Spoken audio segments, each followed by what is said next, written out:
রান্নার চ্যানেলে সবাইকে স্বাগত। আজকের রেসিপি ঘুগনি। এখানে আমি আগে থেকে প্রেসার কুকারে ডাল সিদ্ধ করে রেখেছি।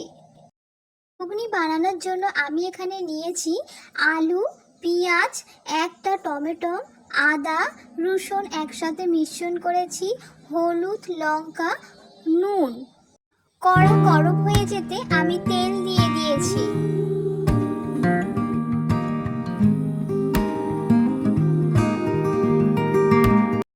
তেলে পেঁয়াজ দিয়ে তেলটা লাল লাল করে ভেজে নেব। পেঁয়াজ ভাজা হয়ে গেছে, এবারে আদা রসুন একসাথে দিয়ে ভালো করে ভেজে নেব।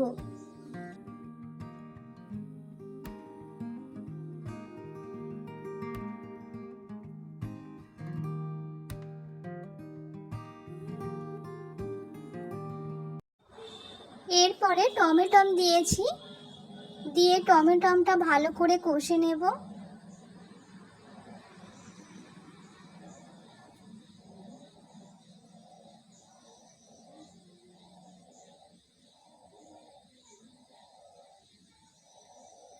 এবারে লঙ্কা, হলুদ, নুন একসাথে মিশ্রণ করে রাখা তেলে দিয়ে ভালো করে কষে নেব।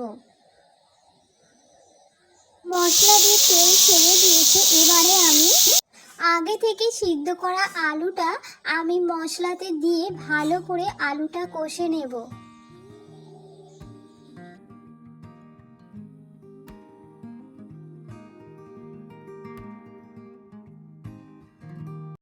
আলু কষা হয়ে গেছে, এবারে আমি ডালটা দিয়ে দেবো কড়ার মধ্যে।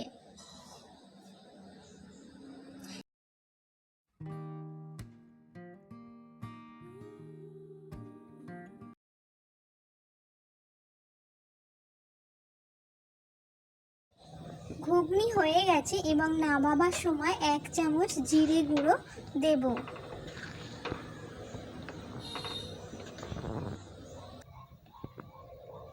গরম মশলা গুঁড়ো ছড়িয়ে দিয়ে ঘুগনিটি নামিয়ে নেব। আমার এই ঘুগনির রেসিপিটা যদি ভালো লাগে অবশ্যই লাইক, কমেন্ট, শেয়ার এবং সাবস্ক্রাইব করতে ভুলবে না।